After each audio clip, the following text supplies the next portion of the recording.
Hey everyone, it's Ismaie and welcome to Genshin Impact. I normally don't do overviews, reviews, or tip videos, but I've absolutely fallen in love with this game and wanted to take the chance to not only expose it to new people, but also maybe share some tips and information with everyone. If you don't know, Genshin Impact is a single-player RPG game that is completely free to play and boasts great graphics, an intriguing story, fluid combat, and an open-world exploration. Although very similar to Breath of the Wild, the game does have enough of its own creativity mixed in that I believe it can stand on its own. It's for PC, mobile, and consoles, with cross-progression between PC and mobile, but full cross-play between everything. So what can you expect? A colorful array of characters that can be unlocked via story quests, wishes, and events, all of which have their own elements, skills, voiced lines, Jean will be upset if she catches us lazing around like this. and even backstories that you can unlock by reaching new friendship statuses with them. There's also action combat centered around elements. These include the Anemo, Cryo, Dendro, Electro, Geo, Hydro, and Pyro. You can use these elements to solve puzzles, devastate enemies of an opposite element, and even combine them for elemental reactions that deal crazy damage. It's best to mix and match the characters you choose for your party to make sure you have a diverse team. Genshin Impact also has an engrossing story that spans over 2 main towns as well as smaller areas and villages along the way. It might not seem like a lot, but after a full day of barely putting the game down, I'm just making it out of the prologue. It has 3 acts of its own and plenty of side quests along the way. Some of these side quests are simple, kill, fetch quests, but a lot of them have their own storylines worth going into. Some even give you the opportunity to play as characters you don't own yet. Did I already mention dungeons? Or, as we like to call them, domains. Most of these domains are straightforward dungeon crawler-esque, kill, loot, scoop, maybe solve a glider puzzle, complete.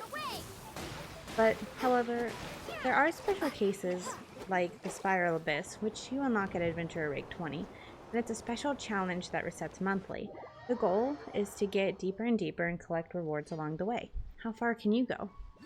Also, there is an event that you can unlock Jingling for free if you complete Floor 3, Challenge 3 of the Spiral Abyss, so it's definitely worth going for.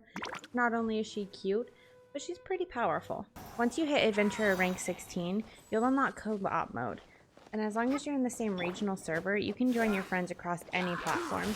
The co-op party can't exceed 4 characters though, so if you play with a friend, you can each only control 2.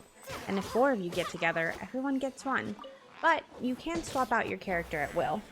The only limit to this is if you're going to do a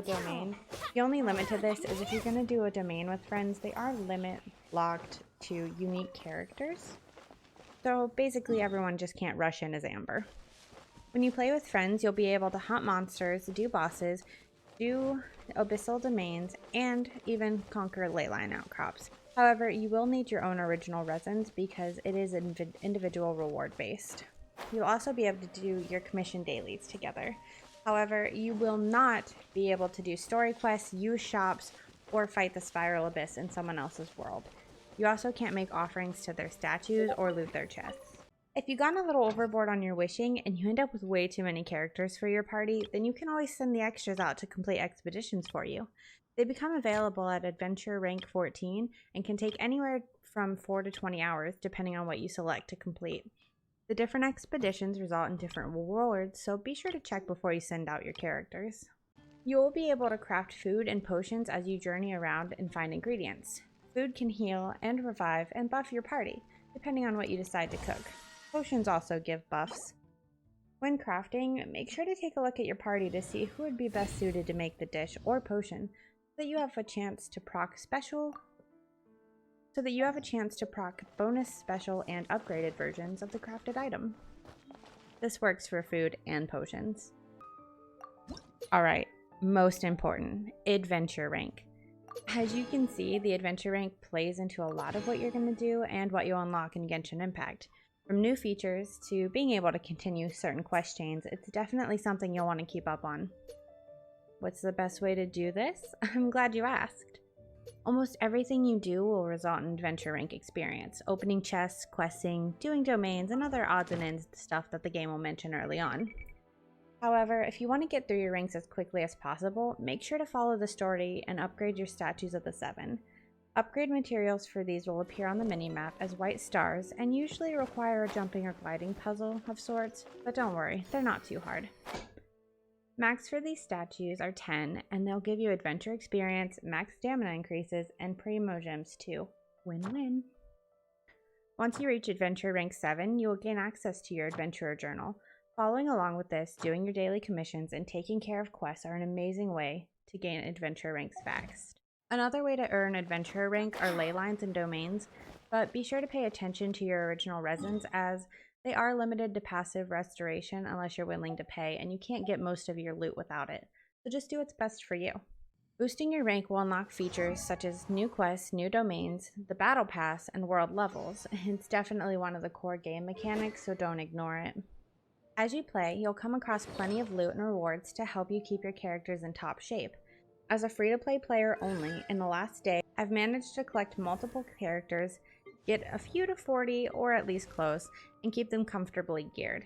My biggest advice is to try to make sure your main characters are geared with 4-star or better. 3 stars will do in a pinch, but you don't want to hold on to those. And absolutely pay attention to the set bonuses of artifacts. You don't want to waste a slot. While you will get plenty of loot to level things early, artifacts do take a lot more and seem to be dropped a lot less, so only level up the ones you actually want to leave on your characters. Don't waste resources leveling up artifacts you don't want just because the adventure journal wants 6+4 artifacts. So those gazebo looking structures that are locked by light fields, yeah, you'll need to find keys either doing world quests or the one-time abyssal dungeons. These shrines are well worth it though. They'll give you 40 primo gems, 60 adventure rank experience, and 10 sigils for the region you're in. They also give random weapons and artifacts. Wishes are gacha rolls that you can do for new characters, items, and stardust. You can choose to purchase these with real money or with the primo gems you get just from playing the game, and trust me, you will get plenty. The infamous Battle Pass. Unlocked at Adventure Rank 20, Genshin Impact does have a Battle Pass with both a free and paid track. And, you know, you can't even argue that the game's pay to win because there's no PvP. If you're just paying to be in-game in a PvE, mostly single-player game, that's just silly. So basically, this acts as a $5 investment into Genshin Impact that will allow you to get a total of 300 Genesis Crystals delivered immediately and 2,700 Prima Gems delivered over 30 days. And, you know, if you really want to spend money on the game, the $5 boost is probably the way to go. Alright, in conclusion, overall, Genshin Impact has been a lot of fun to explore, and I've only just scratched the surface myself. If you like this type of video, please let me know, and I can do more and keep you updated as the game grows, changes, and progresses. If you have any questions, please leave a comment down below, or join us in my community Discord that I share a home with a few of my friends and fellow content creators. We do have a dedicated chat channel just to Genshin, and we would all love to see you there. Anyways, guys, it's been Ismaie. Thank you so much for hanging out and for watching, and I hope to see you out in Teyvat someday.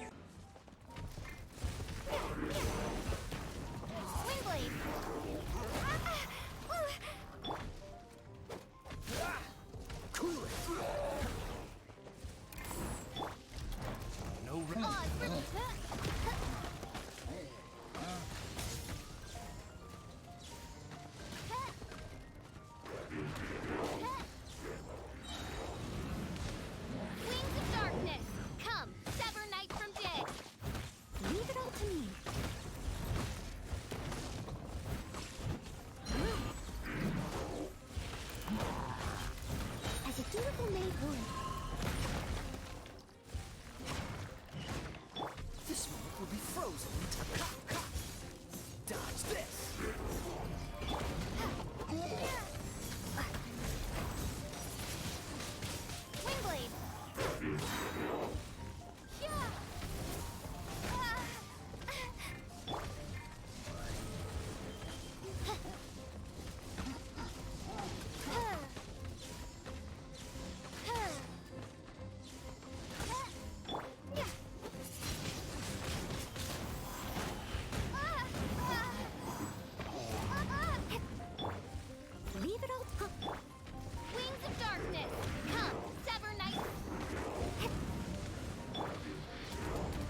returned.